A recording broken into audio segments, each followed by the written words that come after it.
So basically the list is very, very long. Then you have the medications, right? So as well to understand that, and people are trying to collect it, and then it is about also the main challenge is how you send it, as you mentioned. So from different countries, or specifically from Switzerland, we need to know when there is a transportation. So it has to be picked up where it was collected, and then you have to give it to volunteers on Lviv, for example. And then, yeah, all the things, they seem like simple, but they take a lot of time, and it's changing all the time. You know that someone has a car, then the car is not ready, or the driver can't go, and then it's some traveling involved as well within Switzerland, and it's like, yeah, it's kind of simply said than done, and yeah, it takes actually all the time. And it's a lot of communication with people. It's also about trust, because what I started to say is that goods are being delivered, and there are a lot of goods being delivered. Also, we speak about big organizations, right, that are helping. But again, so many things are being delivered, and still, when I talk to Mihailo, Mike, and to another volunteer that I'm helping, like, yeah, that we don't see that these goods reach them, or yeah, and like simple people like me try to help with whatever we can do, and then it's a real help that they are feeling, you know, that they are really having. So when you say they don't reach them, that means that because they're being used in the east of Ukraine already, before they In the even reach western, in the west, in in the the west, west I of mean, yeah. in Yeah. the west of Ukraine, and unfortunately, probably it's not. We don't have to bring it up, but yeah, sometimes they just. Unfortunately, the corruption is still alive, and So we have. also some goods were stolen, yeah. Yes, so they kind of disappear, I guess. And yeah, and that's why that's also my main like worry, and I try to explain to people who are just delivering goods without a certain final destination. So I know, okay, I'm searching for these things, and I'm delivering it to Mike. Mike will receive it and distribute it between those people that he's taking care of. And I know, you know, all the efforts are being paid. Yeah. For So us, when it's you like, say it disappeared, it didn't disappear with you. You're just talking in general, yeah, right? in general, yes, Yeah. of course, in Of general. course, And yeah. that's why it takes a lot of like efforts that like people know about these things, of course, and it's about working on trust, you know, with, so I have to explain, you know, also about myself, who am I, because it's just, yeah, I'm collecting things, you know, who am I, and yeah, and it's about just talking to people, and so they understand who am I, and they see me, and sometimes about meeting people, or again talking just about general things on the phone, you know, and then yeah, so that people trust you, and then I have to explain whom I'm helping, and of course people would like to know how the things are being delivered, so that they see, okay, yes, we are really helping. For some people it's important, for some not, but yeah, it's also important for me to explain and take time. So yeah, people, yeah, don't worry further, you know, because they can hear about something like this, and but they know that they can be confident in what I'm doing.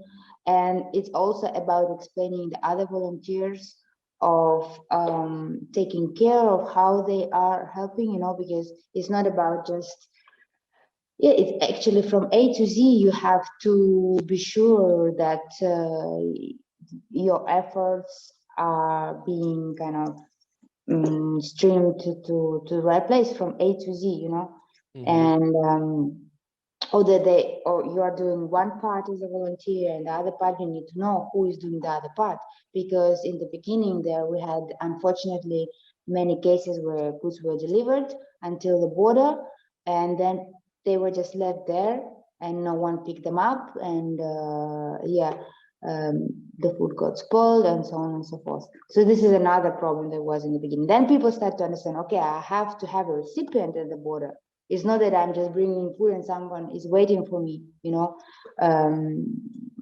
at the point of But time you when already I'm figured it coming. out. How many times did you how many buses or how many cars did you send off?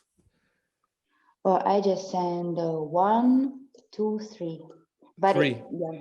Three And big again, trucks, yeah? it's just two. No, they were not full. The last one, I managed to collect a lot with the help of one collecting point in Zurich. So they are Zurich helps. No, Zurich hilft Ukraine. Because there are two different collecting points. One we say in English and another one in German. So yeah, Zurich hilft der Ukraine, and I'm very grateful to them because they had some very useful stuff, or to Mihailonitz, for example. And again, I collected many things, and I brought by myself several times. The things are together from Basel to Zurich. So. Is it Zurich hilft der Ukraine? Is it World Vision? World Vision, no, there's nothing to do Okay. with World Vision. But maybe we will, well, not maybe, but we will mention them in the comments with great pleasure. They are great people, and again, they trusted me, because it's was for the first time that they did it in such a way that the goods went exactly to a certain point, and that we know to whom they are reaching, because normally they would just send it to some hubs, and that they wouldn't know where the goods went further. So again, it's a lot about explaining, and that was a huge part of my job actually, to make people understand how to do this work also correctly somehow. It's not that everything is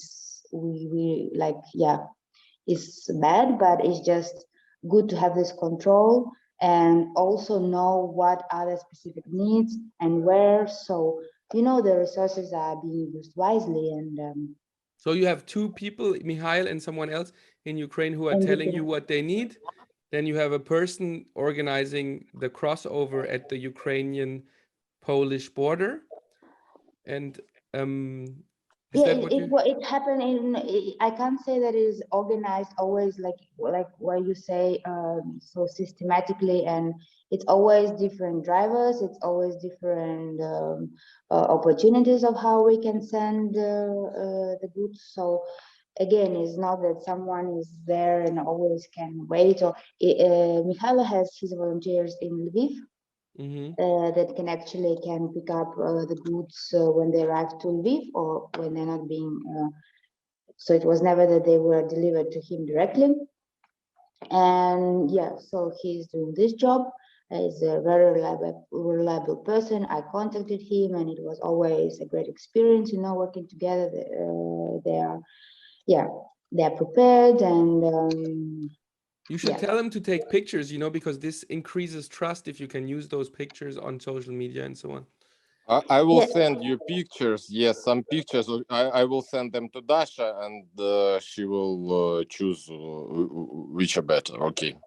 Yes, but we are definitely doing the pictures when we are sending the goods, so I know what I send, and it's always also a challenge because it's always happening so quickly. Like the drivers come and they have to go, and it's always about this, timing, and it's not really a normal situation. It's not like it's a job you are doing, and it's life. It's just it happens how it happens, and we are happy that it's happening.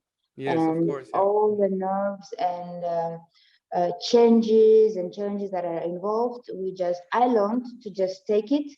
Something I didn't learn it because I get very nervous sometimes, and I get nervous with Mihail, Mike sometimes, because it's a lot of it's we worry because we want to do it quick, or we want to do it right, and it's not working always the same way. We are just tired, so I don't sleep normally often, and I just wake up in the morning before I want to wake up, like really early, and then my heart is already beating like this, and you are in this state, you're working in this state.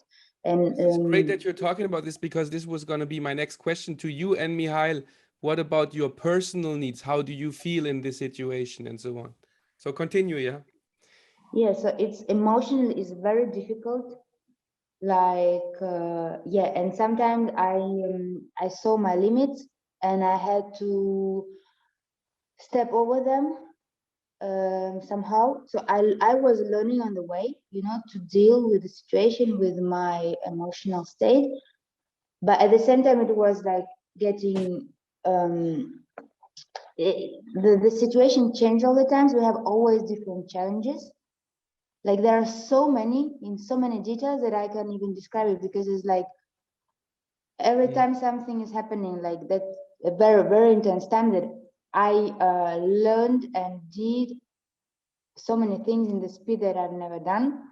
Like, yeah, for the first time in my life, actually, in such a short period of time, you know.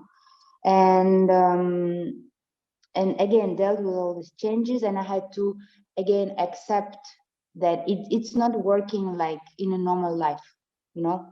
It is not. You have just to accept it, and all the difficulties. If you have to do something, to speak, to organize a pickup of some goods in one place, if you have to organize it for 3 hours, you know, from 10 to 11, or from, I don't know, or the half of the night, because the driver is changing his way, and another person, you have to speak with the driver and the person who has the goods, because someone maybe collected for you something.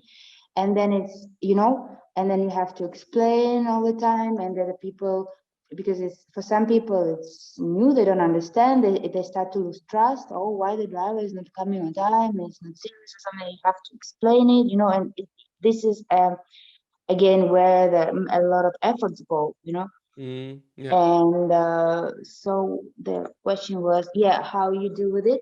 You just understand that the people in Ukraine, you know, they just need these things. And yeah, you have a privilege actually to help them. Yeah. And you just do it. So you see the final goal and you just think about it. You don't think about what's happening now. You just want to have a result, and you just go for it. And yes, I had in like a month ago, I had like breakdowns, how you say, panic attacks, and sometimes now I had them as well, but much less. But there, every day I had some really like panic attacks, because I knew that I can do much more things, and you just can't be physically, and there is just 24 hours in a day. And again, that some people didn't understand me when I say, no, we don't need to send it there, we need to send it there, or do it in this way. And just this work took like a lot of my nerves. And really, I had just this, I couldn't speak to people. Normally, I was always aggressive. Sometimes still when I start to be in this negative narrative, I start to be aggressive also. Mm-hmm. Yeah, so this is actually the, yeah, very difficult.